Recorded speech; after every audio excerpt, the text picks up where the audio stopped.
Episode के starting में हमें नरेटर बता रहा होता है कि कहीं दूर दराज जंगलों में एक दूर दराज किला रहता है जिसमें एक महान जादूगर रहता है जिसका नाम रहता है ज़ेगन। ये जादूगर बहुत ज़्यादा महान होता है, लेकिन अभी इसके सामने एक बहुत बड़ी मुसीबत है। जी हाँ, उसके सामने बैठी होती है वही एल्फ जिससे ज़ेगन बहुत ज़्यादा प्यार करता है। अब एल्फ ज़ेगन से पूछती है कि क्या मैं आपसे एक सवाल पूछ सकती हूँ। ज़ेगन यहाँ बड़ी खतरनाक अंदाज में पूछता है कि हाँ पूछो। अब एल्फ पूछती है कि मुझे बता सकते हैं कि मुझे किस तरह मारा जाएगा। यहाँ ज़ेगन घबरा जाता है और ज़ेगन सोचता है कि भला उस लड़की से कैसे बात की जाए जो जिससे मैं बहुत ज़्यादा प्यार करता हूँ। हमारा सीन कट हो जाता है और इंट्रोडक्शन के बाद हमें एपिसोड स्टार्ट दिखाया। हमारा सीन स्टार्ट होता है कुछ यहाँ से। अब यहाँ पे एक लड़की परेशान हो रही होती है, जहाँ एक लड़का उस लड़की का पीछा कर रहा होता है। वो लड़का उस लड़की को धक्का देता है और ज़मीन पे गिरा देता है। लड़की बोलती है कि प्लीज़ मुझे छोड़ दो। अब लड़की से चीख चौक में लड़की को एक थप्पड़ जड़ देती है, जिसकी वजह से लड़के का मास्क उतर जाता है और लड़की बोलती है कि क्या तुम मायर नहीं हो। लड़का यहाँ पे बोलता है कि नहीं मैं वो नहीं हूँ। अब हमें पता चलता है कि वो लड़का मायर नहीं एक राक्षस होता है और लड़का उस लड़की का बलि देना चाहता है। देखो शुद्ध शुद्ध भाषा में कहूँ तो इस एनीमे में जो महान जादूगर होते हैं वो खुद से कमज़ोर लोगों को बलि देते हैं, जिसकी वजह से उनकी शक्तियाँ और बढ़ जाए। वो ऐसा मानते थे, ऐसा मेरे ख्याल से होता नहीं है। तो यहाँ पे अब लड़का गुस्से में आके अपना चाकू निकालता है और चाकू चला भी देता है, जिसकी वजह से लड़कियों के कपड़े फट जाते हैं और हमें उस लड़की की और सुंदर हसीना के संतरों के दर्शन हो जाते हैं। जी हाँ, मैं इसे ब्लर नहीं करूँगा, तुम भी अपनी आंखें सेक लो, मैंने सेक ली है। अब अगले ही पल आ जाता है यहाँ पे ज़ेगन, जो कि इस सीज़न का महान जादूगर है। जैसा कि मैंने तुम्हें बताया है, इस एपिसोड का एक महान जादूगर है और उसने आते ही उस राक्षस को एक हाथ से उठा लिया और कहता है कि तुम्हारे वजह से मेरी नींद खराब हो गई। और अपने गुस्से में केवल एक ही हाथ से उससे उस राक्षस का पूरा सर फाड़ देता है। और इस राक्षस के फटने से जो कुछ ब्लड हसीना के ऊपर जाते हैं, कुछ ज़ेगन के ऊपर जाते हैं और कुछ चारों तरफ जाते हैं, जिसकी वजह से हसीना बेहोश हो जाती है, वो राक्षस मर जाता है। अब ज़ेगन कहता है कि अरे यार, इससे तो ये इतनी डर जाएगी, इससे तो मेरे ऊपर मुसीबत आ जाएगी। डर के मारे सब कुछ वापस सही कर देता है, वो राक्षस को जिंदा कर देता है और हसीना के ऊपर से सारे ब्लड भी साफ हो जाते हैं उसके मैजिक ट्रिक की वजह से। अब यहाँ ज़ेगन अपना सब कुछ मामला सलटा लेता है और वो लड़की की तरफ बढ़ता है तो वो नोटिस करता है कि लड़की के गले में एक चर्च का निशान है, जिससे उसे ये पता चलता है कि ये चर्च की वॉरियर है और मैंने इसे भले ही बचाया है, लेकिन इसका सारा एग्ज़ाम मेरे ऊपर ही आएगा कि मैंने इसे मारने की कोशिश की है। यहाँ ये सब सोच के और सब कुछ हटा के ज़ेगन उसको वापस से जहाँ से आई थी वहीं छोड़ने के लिए टेलीपोर्ट करने वाला था। तभी ज़ेगन को एक पावरफुल शक्ति के आने का अंदाज़ा लगता है और ज़ेगन यहाँ सोचता है कि ऐसा हो ही नहीं सकता। और ज़ेगन का बैरियर टूटते ही वहाँ पे एक नया बैरियर बनता है और उसमें से एक शक्तिशाली आदमी निकलता है। ज़ेगन फुल एटीट्यूड में बोलता है कि तुम मेरे जादू के बीच में टांग मत उठाओ बारबटोस। जी हाँ, ये उस शख्स का नाम होता है बारबटोस। अब बारबटोस यहाँ कहता है कि मैंने तेरी पार्टी तो नहीं खराब कर दी। नहीं, तो यहाँ ज़ेगन कहता है कि नहीं यार, बस एक कमीना था जिसको सबक सिखा रहा था। तो बारबटोस यहाँ कहता है कि भाई तू भूल गया क्या, जादूगर दूसरों की जान और दूसरों के पैसे से ही महान बनते हैं, जादूगर का यही तो काम है बस। तभी बारबटोस उस हसीना के पास जाता है और हसीना को देखता है और कहता है कि इस हसीना के अंदर बहुत ही अच्छी खासी एनर्जी है, क्या तुम इसकी बलि देने वाले थे। हमारा जादूगर उसे इग्नोर करते हुए बोलता है कि तुम्हें अपना काम से काम रखो और वहाँ से जाने लगता है। कहता है कि मुझे सोने जाना है। अब इनके बीच काफ़ी फालतू बातें चलती है जिन्हें मैं तुम्हें बताऊँ तो तुम भी बोर ही हो जाओगे, तो मैंने नहीं एक्सप्लेन करता हूँ और मिलते हैं आगे, थोड़ा सा आगे। अब इनके बीच काफ़ी फालतू बातें होती हैं जिन्हें हम एक साइड रखते हैं, सीधे मुद्दे की बात पे आते हैं। अब बारबटोस यहाँ एक मुद्दे की बात बोलता है जिससे ज़ेगन बहुत ज़्यादा घबरा जाता है। बारबटोस यहाँ बोलता है कि एक आर्च डीमन मार्बटोस जो भी नाम है ये अब मर चुका है। अब यहाँ ज़ेगन सुनते ही घबरा जाता है और ज़ेगन यहाँ कहता है कि आर्च डीमन। ज़ेगन यहाँ हमें उनके बारे में बताता है। ज़ेगन कहता है कि आर्च डीमन वो डीमन होते हैं जिनके मिलने से ही शक्तियाँ बेहिसाब तरीके से बढ़ जाती हैं। दरअसल मैं तुम्हें बता दूं सिंपल वे में, तो आर्क डीमन इस सीरीज़ के बहुत ताकतवर डीमन होते हैं, जिन्हें केवल टॉप 13 ही आर्क डीमंस होते हैं और एक डीमन मर गए हैं तो एक डीमन का प्लेस खाली हो गया है। इन आर्क डीमन के पास बहुत सारी पावर होती हैं और ये बहुत ज़्यादा ताकतवर होते हैं और इन 13 डीमंस के आगे जितने भी जादूगर हैं सब इनके नीचे होते हैं और ये किसी पे भी अपना कब्जा जमा सकते हैं। शुद्ध भाषा में कहूँ तो ये जो 13 डीमंस है आर्क डीमंस, भाई ये इस एनिमे सीरीज की सबसे ज़्यादा पावरफुल, सबसे ऊंचे लेवल पे आने वाले जादूगर हैं। अब यहाँ जो बात हो रही है, कैरेक्टर के मरने की बात कर रहा था, वो एक मात्र कैरेक्टर था जो कि बहुत ज़्यादा पावरफुल था, इन 13 में भी सबसे ज़्यादा पावरफुल था और वो 1000 साल तक जीता है। इतना ही हमें ज़ेगन बताता है। अब मार्चोटास के मरने के बाद उसके घर की सारी लेमई होती है, जो कि यहाँ बार्बाटोस जेगन को बताता है और जेगन को मनाता है वहाँ पे चलने के लिए, और जेगन के मना करने के बहुत सारे बावजूद भी बार्बाटोस को जबरी ले जाता है। अभी दोनों जा रहे होते तो रास्ते में जेगन इससे बोलता है कि मुझे लगा कि तू मेरे लिए कोई अच्छी शराब या अच्छी कोई बातें बताने आया होगा, लेकिन तू तो नीलामी के सामान को खरीदने के लिए तू बस मुझसे पैसे उधार लेने आया है। भाई देखो, यहाँ जो जेगन जो ये बात बोल रहा है वो खुद फटीचर गरीब आदमी है, ठीक है। अब इनके बीच वापस से बहुत सारी बातें होती हैं जिन्हें मैं तुम्हें बताऊं तो तुम बोर हो जाओगे, क्योंकि ये चीज़ें एपिसोड में देखने में ज़्यादा मज़ा आती हैं। तो अब यहाँ पे हॉल दिखाया जाता है जहाँ पे नीलामी हो रही होती है। अब यहाँ बार्बाटोस जेगन से कहता है कि ज़रा देखो जेगन, यहाँ बहुत बड़ी बड़ी हस्तियाँ आई हैं। देखो यार, मैं इनके तुम्हें साउंड सुना दे रहा हूँ, क्योंकि अगर मैं इन्हें बोलूँगा ना तो मेरा गला फट जाएगा, ठीक है। इनका नाम मुझसे नहीं बोला पाएगा। किमारीज the black blade, Gremory the एन्चेंट्रेस, और वहाँ है वेलिफर द एपरिशन। अब मैं तुम्हें एक और बात एक्सप्लेन कर दूँ। अगर इस एनिमे में जो जादूगर सबसे ज़्यादा ताकतवर हो जाता है तो उसको अपना दूसरा नाम रखना पड़ता है। जैसे जेगन है, तो अगर ताकतवर हो जाए तो उसका दूसरा नाम होगा, और उसके जानने वाले उसको जेगन बुलाएंगे, लेकिन वो जिसको भी जानेगा, अब उसके बाद वो जितने लोगों को जानेगा उन सब को जेगन को दूसरे नाम से ही बुलाना होगा। वो जेगन को जेगन नहीं कह सकते, ठीक है। अब यहाँ बार्बाटोस हमें बताता है कि जितने लोग उस बार्बाटोस ने अपनी नाम लिया, और खुद बार्बाटोस ये सबको बताता है जेगन को कि अब मार्चोस के मरने के बाद अब 13वां जो कंटेस्टेंट बनेगा उन सब में इन सभी का नाम है। जेगन का यहाँ नाम नहीं होता है, लेकिन बार्बाटोस और बाकी सारे लोगों का उस कंटेस्टेंट में नाम होता है। अब जेगन यहाँ पूछता है कि अगर इसका फैसला कौन करेगा कि भला कौन आर्क डीमन बनेगा, तो यहाँ बार्बाटोस जेगन को बताता है कि इसका फैसला केवल वो 12 बचे हुए आर्क डीमन ही कर सकते हैं।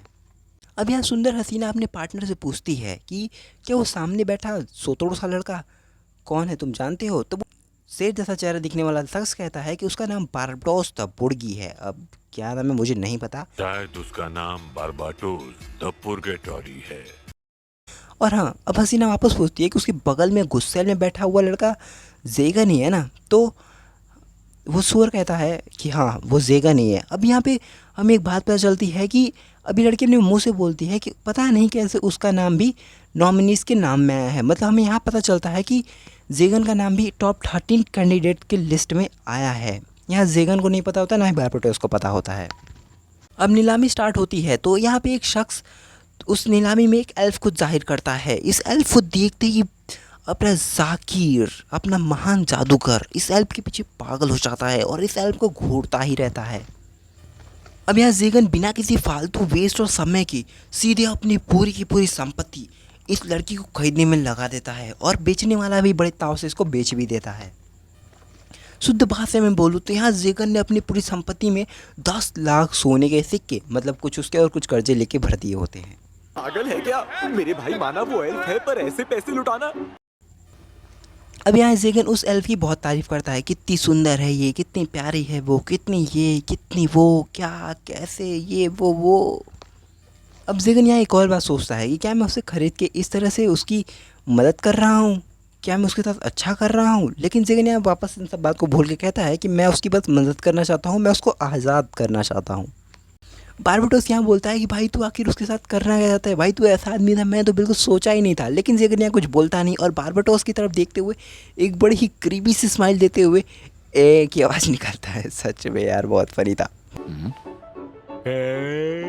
अब हमारा हीरो तुरंत पहुंचता है हसीना के पास। फिर जेगन सोचता है कि अब क्या करूं, कैसे बात करूं इससे, कहीं इसके ऊपर किसी ने काला जादू तो नहीं किया होगा। तभी अपना हीरो हसीना के गले में एक पट्टा नोटिस करता है, और वो नीलामी करने वाले शख्स से पूछता है कि इसके गले में ये चीज़ क्या है। तब नीलामी करने वाला शख्स बोलता है कि इसके पट्टे के कारण इसका जादू काबू किया जाता है, इसकी सारी शक्तियाँ ये पट्टा ही काबू करता है। अगर ये पट्टा इसके गले में ना रहे तो ये आपको छोड़ के भाग भी सकती है। तब जेगन पूछता है कि आखिर मैं इसे इस पट्टे से आज़ाद कैसे करूँ? तो यहाँ वो नीलामी करने वाला शख्स बोलता है कि इसकी जानकारी मुझे नहीं है, शायद इसकी जानकारी महल में हो सकती है, किसी चाबी से खोल सकती है, लेकिन इसकी पूरी जानकारी मुझे नहीं है। लेकिन मैं इतना जो जानता हूँ कि इसके अंदर बहुत काबिलियत है, बहुत शक्तियाँ हैं, इस पर कोई आम जादू काम नहीं करता। तब यहाँ बोलता है जेगन, ये तो बहुत ही अच्छी बात है।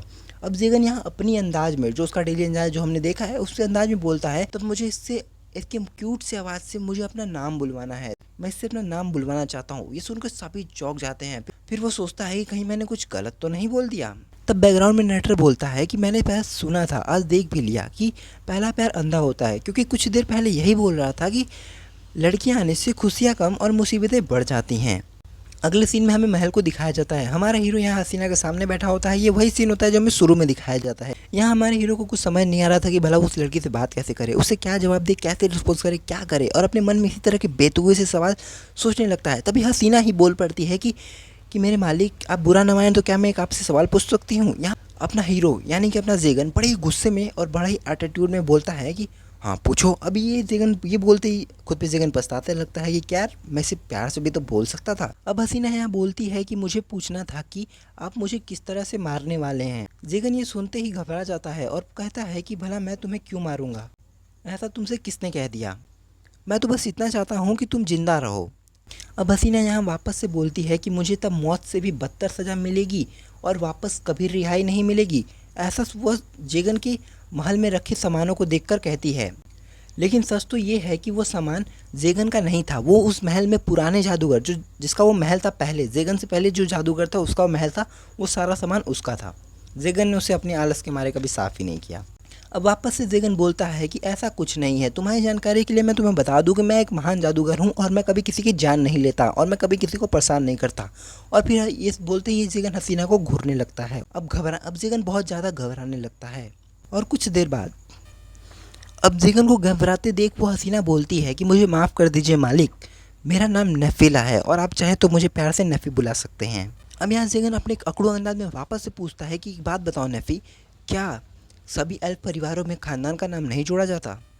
अब नफ़ी यहाँ बोलती है कि ऐसा कुछ नहीं है, मैं ही बदकिस्मत हूँ जिसके साथ परिवार का नाम नहीं जुड़ता। और नफ़ी यहाँ पूछती है कि मैं जान सकती हूँ कि आप ऐसा क्यों पूछ रहे हैं?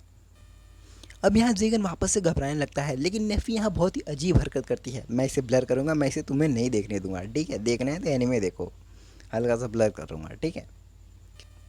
अब यहाँ नफ़ी ये दिखाते हुए बोलती है कि मैं अभी तक कुंवारी हूँ, मैं अभी वर्जिन हूँ। अब जेगन भले ही कितना ठरकी हो, लेकिन वो ऐसे सीन पे देख के बहुत ऑकवर्ड फील करता है और नफ़ी को बोलता है कि जल्दी इसे नीचे करो, मैं इसे और नहीं देख सकता, जल्दी से नीचे करो। लेकिन यहाँ नफ़ी बोलती है कि मुझे माफ़ कीजिएगा, मुझे लगा कि आप अपने जादू को लेकर मेरे ऊपर शक कर रहे हैं, मेरे पवित्रा पे। जो भी बोलते हैं, नहीं बुला रहा मुझसे। अब जेगन यहाँ वापस बोलता है कि ऐसी कोई बात नहीं है, मेरा कुछ भी ऐसा करने का इरादा नहीं है। लेकिन नफ़ी यहाँ फिर पूछती है तो अच्छा, तो आपने मुझे ख़रीदा क्यों? यह नफ़ी बार बार जेगन के लिए ऑकवर्ड मोमेंट क्रिएट कर दे रही थी। जेगन को कुछ समझ ही नहीं आ रहा था। अब जेगन फिर कुछ देर सोचने के बाद वापस गुस्से में बोलता है कि तुम्हें ये सब जानने की कोई ज़रूरत नहीं है। और फिर वो गिल्ट पे फील करने लगता है कि यार मैं ये सब क्या बोल रहा हूँ, किस तरह बोल रहा हूँ, मुझे कुछ समझ नहीं आ रहा। अब जेगन यहाँ सोचता है कि अगर मैं इसे सीधी सीधी बात करूंगा या ऐसे बताऊंगा कि मुझे तुमसे पहली नज़र देखते ही प्यार हो गया, तो ये लड़की मुझे ठरके ही समझेगी। अब जेगन ये सोचता है कि यार मैं तुम्हें कैसे बताऊं कि हम एक ही छत के नीचे साथ रहने वाले हैं। फिर जेगन घबरा जाता है और फिर सोचता है कि क्या हम साथ रहने वाले हैं? जेगन को कुछ समझ नहीं आ रहा था। वो अपने घोड़े को किसी तरह से लगाम देते हुए बहुत ही एटीट्यूड मूवमेंट में नैफी के पास जाता है और बोलता है कि नैफी, मैं तुम्हें रहने के लिए यहाँ एक कमरा देना चाहता हूँ। तो नैफी यहाँ वापस से बोलती है, तो क्या ये वही कैमरा होगा जहाँ आप मुझे मारेंगे? तो जेगन यहाँ फिर से ऑकवर्ड फील करने लगता है और बोलता है ऐसा कुछ नहीं है। तो नैफी यहाँ बोलती है कि तब आप मुझे मारेंगे ही नहीं, तो आपने मुझे ख़रीदा क्यों है? तब यहाँ हमें जेगन का फ्लैशबैक दिखाया जाता है। अब यहाँ जेगन अपने फ्लैशबैक को सोचते हुए बोलता है कि लगता है इसे भी किसी ने मेरी तरह बंदी बना लिया होगा और इसे बचपन से केवल यही सिखाया जा रहा है कि तुम्हें बड़े होकर बस मार खाना है और इसकी इस दुनिया में कोई नहीं है, बिल्कुल मेरी तरह। जैसे मैं अनाथ हूँ वैसे वो भी अनाथ है। जेगन और सोचता है और कहता है कि जैसे मेरा ख़ानदान का कोई नाम नहीं है, वैसे इसका भी ख़ानदान का कोई नाम नहीं है। बस मुझे इतना याद है कि मैं भी इन्हीं सड़कों पे कुछ लवाइस लड़कों के साथ पला हूँ और उन्हीं सड़कों पे बस चलते चलते मुझे मेरा ये नाम मिला, जो नाम था जेगन। अब यहाँ जेगन एटीट्यूड में वापस अपने सारे घोड़े को लगाम देते हुए बोलता है कि मैंने तुम्हें इसलिए खरीदा क्योंकि मुझे तुम्हारी ज़रूरत थी। देखो यार, मैं तुम्हें वीडियो फुल डिटेल में एक्सप्लेन कर रहा हूँ कि ताकि तुम एपिसोड देखो या एक ही क्लिप देखो, पूरी डिटेल एक्सप्लेन कर रहा हूँ, तो इस बात को भूलना मत और चैनल को लाइक सब्सक्राइब कर देना, क्योंकि एक्सप्लेनेशन देखो या एपिसोड देखो एक ही बात पड़ेगी। पूरी डिटेल के साथ एक्सप्लेन कर रहा हूँ, भूलना मत इस बात को। अब यहाँ नेफी को ले जाता है जेगन उसका रूम दिखाने के लिए। अब यहाँ जेगन रूम दिखाते हुए उसको ऊंचाई की तरफ ले जाता है और बोलता है कि हमें ऊपर जाना होगा। तब यहाँ नेफी वापस से बोलती है कि मुझे मुझे मंजूर है कि आप मुझे जैसे चाहे वैसे लटका सकते हैं। अब यहाँ ज़ेगन वापस गुस्से में हो जाता है और बोलता है नेफ़ी से कि तुम बार बार लटकने के पीछे क्यों पड़ी हो और बार बार मरने की बात मुझसे मत करो। अब ज़ेगन अपने मन में सोचता है कि यार थोड़ी सी तो उम्मीद रखो। अब नेफ़ी जैसे ही पहला सीढ़ी चढ़ती है थोड़ा सरक जाती है और ज़ेगन उसका हाथ पकड़ लेता है और उससे कहता है कि थोड़ा आराम से चलो, यहाँ की सीढ़ियाँ छोटी हैं। और ज़ेगन उसका हाथ पकड़ के उसे ले चलने लगता है, लेकिन ज़ेगन तुरंत ही रियलाइज़ कर लेता है कि यार मैंने ये क्या कर लिया, मैंने तो उसका हाथ पकड़ लिया। अब ज़ेगन अपने मन में ये सोचता है कि अगर मैंने इसका हाथ छोड़ा तो उसे लगेगा कि मैं ठरकी हूँ, और ज़ेगन उसका हाथ छोड़वा नहीं करता। भला ये कैसे हुआ? क्या मैंने नेफी का हाथ अब भी पकड़ रखा है? अगर अब हाथ छोड़ा तो उसे अजीब लगेगा। ओह, कितना नरम और मुलायम हाथ है। अब ज़ेगन यहाँ नेफ़ी को एक कमरा दिखाता है और कमरा खोलने से पहले ज़ेगन यहाँ बोलता है कि अंदर थोड़ी सी गंदगी होगी, मैनेज कर लेना। और जैसे ही दरवाज़ा खोलता है बहुत ही अद्भुत सीन दिखता है। मैं तुम्हें इसका पूरा क्लिप दिखा दे रहा हूँ, बहुत फनी सीन है ये। ये कमरा ज्यादातर खाली रहता है, अंदर थोड़ी सी गंदगी होगी, लेकिन